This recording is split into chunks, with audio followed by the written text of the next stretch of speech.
ছোট ছোট ভুল থেকে শিক্ষা নিতে শিখুন।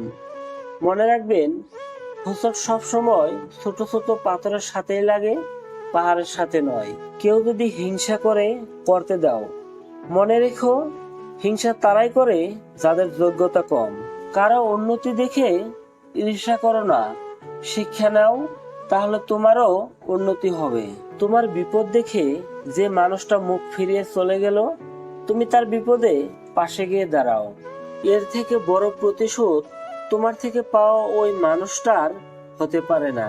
যে মানুষটা তোমাকে ঠকিয়ে চলে গিয়েছে, তুমি যতটুকু সম্ভব চেষ্টা করো যাতে ওই মানুষটা অন্য কারো থেকে ঠকে না যায়। কাউকে ঠকানোর মাঝে কোনো মহত্ব নেই, কিন্তু কাউকে বিপদ থেকে বাঁচাতে পারলে তার মহত্ব অনেক বেশি। যে মানুষটা সবার কাছে তোমার বদনাম করে বেড়ায়, তার বদনাম তুমি করো না, বরং যতটা পারো তার দোষগুলোকে গোপন রাখো। একদিন ওই মানুষটাই তোমার সফলতা দেখে আফসোস করতে থাকবে। তোমার সফলতাই হলো তার জন্য বড় প্রতিশোধ। তোমাকে রক্তাক্ত করে যে মানুষটা চলে গিয়েছে, তুমি নিজের রক্ত দিয়ে হলেও ওই মানুষটাকে বাঁচিয়ে এসো। যে তোমাকে সকলের কাছে ছোট করে লজ্জিত করলো, তুমি ওই মানুষটার বিপদে সকলের কাছে লজ্জিত হওয়ার থেকে রক্ষা করো।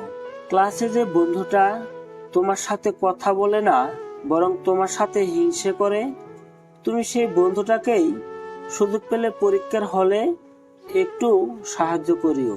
সারাক্ষণ যে তোমার দোষ খুঁজে বেড়ায়, তুমি ওই মানুষটার দোষ ঠেকে রেখে দাও। সব সময় যেমন কর্ম তেমন ফল করে যে প্রতিশোধ নিতে হবে এমনটা নয়। যে যেমন, তুমি যদি তার সাথে তেমনটাই করো, তাহলে দুজনের মধ্যে কোনো পার্থক্য থাকলো না। বরং অনেক সময় খারাপের বিপরীতে ভালো কিছু করেও অনেক বড় প্রতিশোধ নেওয়া যায়। চরের বদলে চর, কিংবা মায়ের বদলে মায়ের, অথবা ঠকানোর বদলে ঠকিয়ে যে প্রতিশোধ নেওয়া যায়, তা বেশি দিন স্থায়িত্ব হয় না। একটা সময় দুজনেই ভুলে যায়, কিন্তু খারাপের বিপরীতে কেউ যদি ভালো কিছু করে প্রতিশোধ নেয়, সেটাই হয় বড় প্রতিশোধ, যা মনে থাকে আজীবন। পৃথিবী ঘুরে ঘুরে দিন আসবে, দিন যাবে, সবকিছু ধীরে ধীরে পুরনো হতে থাকবে, সবাই সবকিছু ভুলে যাবে। তোমার করা অন্যায়গুলোও হয়তো সবাই ভুলে যাবে, ভুলে যাবে তুমিও। কিন্তু বিশ্বাস করো, প্রকৃতি কিছুই ভুলেনি, অক্ষরে অক্ষরে সব মনে রেখে দিয়েছে। এই দুনিয়ার মানুষের কাছ থেকে পাওনার হিসাব হয়তো তুমি নাও পেতে পারো, কিন্তু প্রকৃতি কখনো পাওনাদারকে ঠকায় না। সময় মতো সব হিসাব তোমাকে দিয়ে যাবে। প্রকৃতি তার কথা রাখবে। আমি নিজেও এটা খেয়াল করেছি। যদি কখনো কারোর সাথে খারাপ ব্যবহার করেছি, তো অন্য কোনো দিন কেউ একজন তার চেয়েও বেশি খারাপ ব্যবহার আমার সাথে করেছে। যদি কখনো কাউকে অবহেলা করেছি, তো বিনিময়ে কারো কাছ থেকে তার চেয়েও বেশি অবহেলা আমাকে সহ্য করতে হয়েছে। কেউ কিছু দেখে না, জানে না, কিন্তু প্রকৃতি সবকিছুই দেখে। কথায় আছে, যেমন কর্ম তেমন ফল।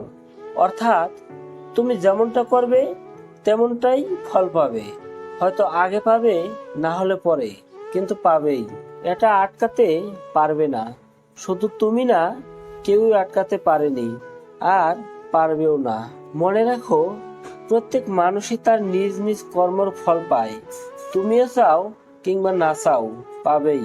কখনো হিংসা করো না তাকে যে তোমাকে দেখে হিংসা করেছে কিংবা হিংসা করে, কারণ সে জানে তুমি তার থেকে অধিকাংশের শ্রেয়। হিংসা এবং লোভ চোখের ছানির মতো, যত বাড়ে ততই বিবেকের চোখ অন্ধ হতে থাকে। মানুষ কখন হিংসা করে জানেন? আপনার উন্নতি দেখে, আপনার খুশি দেখে, আপনার সুখ দেখে, আপনার ইনকাম দেখে, আর খুশি হবে আপনার কষ্ট দেখে। হিংসা মানুষকে অনেক নিচে নামিয়ে দেয়। এতটাই নিচে, যখন মানুষের মধ্যে আর মনুষ্যত্ববোধ জিনিসটা থাকে না।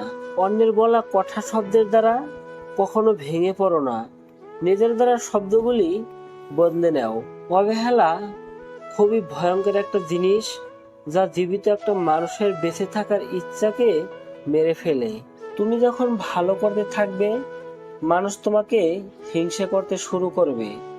না চাইলেও তোমার শত্রু বাড়বে। মুখ দেখে নয়, ব্যবহার দেখে মানুষ চিনুন। কারণ চিনি আর লবণের রং একই হলেও স্বাদ কিন্তু আলাদা। পরিস্থিতি অজুহাত মাত্র। ইচ্ছা থাকলে স্রোতের বিপরীতেও সাঁতার কাটা যায়। যেখানে তোমার প্রায়োরিটি নেই, সেখানে মন খারাপের গল্প শোনাতে যেও না। মনের প্রশান্তি খুঁজতে গিয়ে উল্টো নতুন করে অশান্তি নিয়ে ফিরবে।